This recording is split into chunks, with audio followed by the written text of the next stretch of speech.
अस्सलाम वालेकुम व्यूवर्स। आज हम सेंटेंस यूनिट्स की लेक्चर्स में तीसरे यूनिट्स को डिस्कस करेंगे जिसका नाम है ऑब्जेक्ट। तो चलिए डिस्कस करते हैं आज के सेंटेंस यूनिट के तीसरे यूनिट को।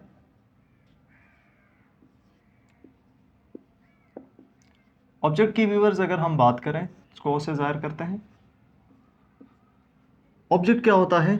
जैसे मैंने आपको शॉर्टली बताया था, ये रिसीवर ऑफ एक्शन होता है, जुमले में एक्शन को रिसीव करता है।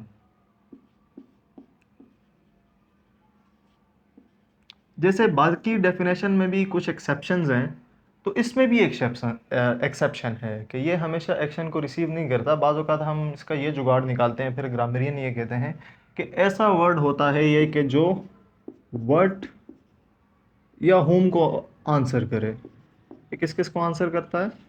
किस किस क्वेश्चन को आंसर करता है? आंसर्स व्हाट और होम। अब इससे क्या मुराद है ये आपको एग्जाम्पल में समझ आएगी।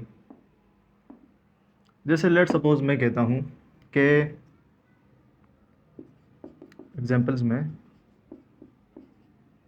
मैं कहता हूँ कि आई टीच इंग्लिश, मैं इंग्लिश पढ़ाता हूँ। तो जैसे कि मैंने आपको कहा था कि आपने सेंटेंस यूनिट्स इन्वेस्टिगेट करने के लिए सबसे पहले आपने वर्ब को ढूंढना है। तो वर्ब हमने ढूंढा, वर्ब इसमें है टीच, पढ़ाना। इससे आप पूछें टीच कौन पढ़ाता है, तो ये आपको बताएगा आई, तो जो काम करने वाला हुआ सब्जेक्ट। अब इससे पूछें क्या पढ़ाता है, क्या पढ़ाता हूँ। आई टीच, मैं पढ़ाता हूँ। व्हाट, क्या पढ़ाता हूँ। तो ये वर्ड का इशारा जिस तरफ होगा तो ये चीज़ आपके पास क्या होगी? ऑब्जेक्ट कहलाएगी। इसी तरह मैं कहता हूँ कि Shams is driving a car, Shams एक गाड़ी चला रहा है। इस ड्राइविंग का मतलब क्या हुआ? ये वर्ब है, चला रहा है। कौन चला रहा है? ये काम कर कौन रहा है? जैसे यहाँ टीचिंग का काम आई कर रहा है, इसी तरह इस ड्राइविंग का काम कौन कर रहा है? शम्स कर रहा है। तो कौन का जवाब सब्जेक्ट देगा। और what is Shams driving, Shams क्या चीज़ चला रहा है? तो शम्स क्या चला रहा है? कार चला रहा है। तो ये कार ऑब्जेक्ट हुआ। जैसे मैं थोड़ा सा आपको ये डेमोन्स्ट्रेट भी कर देता हूँ। लेट सपोज आप कार में बैठ के कार चला रहे हैं, आप एक्सीलेटर दबा रहे हैं, स्टीयरिंग घुमा रहे हैं, गियर्स चेंज कर रहे हैं। तो इन सारी चीज़ों का जो इम्पैक्ट है ये किस पे पड़ रहा है? कार पे पड़ रहा है। और इन्हीं तमाम चीज़ों के फंक्शंस का नाम ही तो चलाना है, ड्राइविंग है। तो ये इस ड्राइविंग का सारा इम्पैक्ट किस पे पड़ता है? कार पे पड़ता है। जैसे आप एक स्टीयरिंग घुमा रहे हैं तो कार घूम रही है, रेस एक्सीलेटर दबा रहे हैं या ब्रेक्स लगा रहे हैं, तो इन सारी चीज़ों का असर कार के ऊपर हो रहा है। तो कार इन तमाम एक्शंस को क्या कर रही है? रिसीव कर रही है, रिसीवर बन रही है। तो लिहाजा हम कार को क्या कहेंगे कि कार क्या है? हमारे पास ऑब्जेक्ट है। इसी तरह जैसे मैंने आपको कहा कि ये डेफिनेशंस सारी की सारी 100% काम नहीं करती, कुछ एक्सेप्शंस भी होती हैं। जैसे मैं एक जुमले में आपको कह देता हूँ कि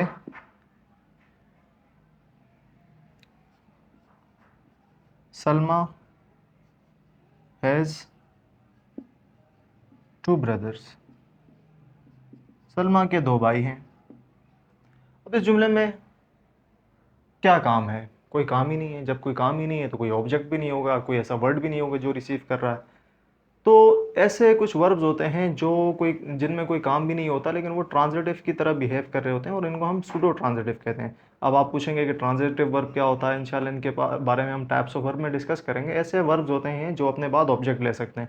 कुछ वर्ब्स ऐसे होते हैं जो ऑब्जेक्ट नहीं लेते, जिनको हम इंट्रांजिटिव कहते हैं, और जो लेते हैं वो ट्रांजिटिव हैं। जैसे ये टीच और ड्राइविंग, ये ट्रांजिटिव हैं। ये ऑब्जेक्ट ले रहा है क्योंकि ये वर्ड के क्वेश्चन को आंसर करेगा। जैसे हैज़ 2 ब्रदर, 2 भाई हैं। भाई किसके 2 भाई हैं? सलमा के हैं। तो सलमा की बात हो रही है तो सलमा यहाँ क्या हो जाएंगी? सब्जेक्ट हो जाएंगी। और हैज़ पोजेशन को शो कर रहा है। जैसे गुज़िश्ता लेक्चर में हम वर्ब में इसके बारे में बात कर रहे हैं कि वर्ब क्या क्या कर चुके हैं, कि क्या क्या चीज़ें ज़ाहिर कर सकता है। अगर आपने लेक्चर नहीं देखा तो आप प्रीवियस लेक्चर देखें। आप इससे पूछें कि भाई सलमा के पास क्या है? सलमा है, सलमा के पास है, सलमा के पास, सलमा के हैं या सलमा के पास हैं। सलमा के हैं भाई, क्या हैं? 2 भाई हैं। तो ये भी वर्ड के क्वेश्चन को आंसर कर रहा है, तो लिहाजा हम इसको क्या कहेंगे? ऑब्जेक्ट कहेंगे। जबकि दरअसल ये 2 ब्रदर्स यहाँ किसी किस्म के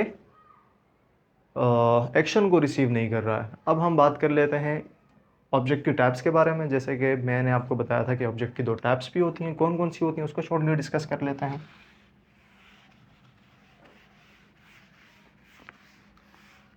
ऑब्जेक्ट की दो टाइप्स होती हैं, एक होता है डायरेक्ट ऑब्जेक्ट,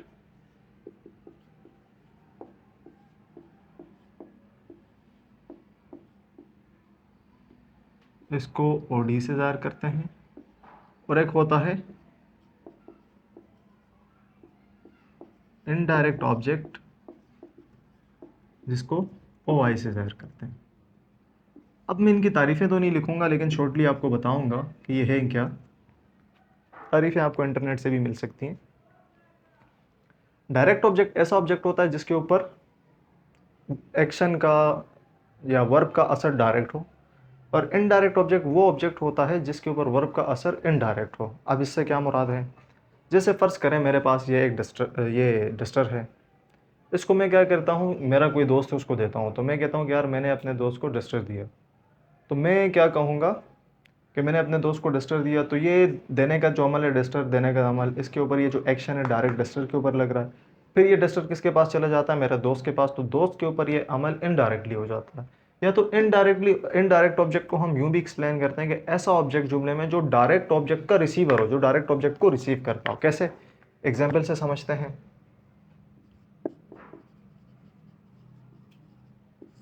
जैसे मैं कहता हूं कि Ehsan sent me an email, Ehsan ने मुझे एक ईमेल भेजी, तो वर्ब को ढूंढने इन्वेस्टिगेट करने के लिए यूनिट्स को, तो वर्ब हमारे पास क्या है, सेंट।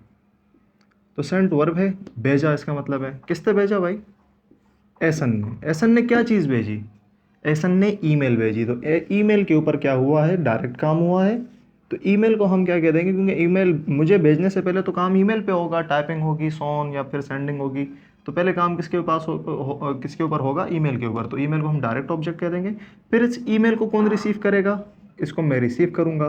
तो चूंकि मैं डायरेक्ट ऑब्जेक्ट का रिसीवर हूँ, मुझ पर इनडायरेक्ट काम हो रहा है, तो मैं क्या हो जाऊँगा यहाँ, मी क्या हो जाएगा, इनडायरेक्ट हो जाएगा, ऑब्जेक्ट हो जाएगा। और इंग्लिश का ये तरीका है, सिंटेक्स है कि इनडायरेक्ट ऑब्जेक्ट को पहले लिखा जाता है, डायरेक्ट ऑब्जेक्ट को बाद में। अगर आप इनको इनकी पोजीशंस को चेंज करना चाहते हैं तो फिर इनमें ज़रा सा फ़र्क भी आता है। जैसे मैं इसको अगर दूसरे तरीके से बोलना चाहूँ तो फिर ये क्या हो जाएगा, Ehsan sent an email to me. अब यहाँ ये तो डायरेक्ट ऑब्जेक्ट है, लेकिन इसको आप ऑब्जेक्ट नहीं बोल सकते, ये एडवर्बियल है जो कि आने वाले लेक्चर्स में हम डिस्कस करेंगे। फिर ये एक प्रीपोजिशनल फ्रेज एक एडवर्बियल बन जाता है, फिर आप इसको ऑब्जेक्ट नहीं कह सकते। तो ये थी कहानी डायरेक्ट और इनडायरेक्ट ऑब्जेक्ट की। एक एग्जाम्पल मैं आपको और दे देता हूँ। लेट्स सपोज मैं कह देता हूँ, माई फ्रेंड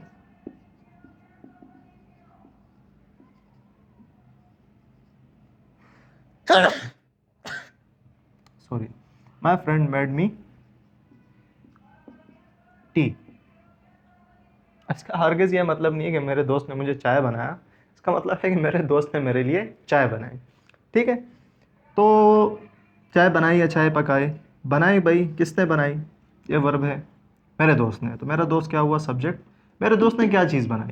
तो याद रखिए डायरेक्ट ऑब्जेक्ट जो है ये किसका जवाब देता है, वर्ड का जवाब देता है, और इनडायरेक्ट ऑब्जेक्ट जो है ये जवाब देता है टू हुम का, टू हुम या फॉर हुम, टू हुम या फॉर हुम, कि भाई किसके लिए या किसको बनाएगी। जैसे अगर यहाँ बात करें किसको ईमेल भेजी गई, मुझे ईमेल भेजी गई, टू हुम।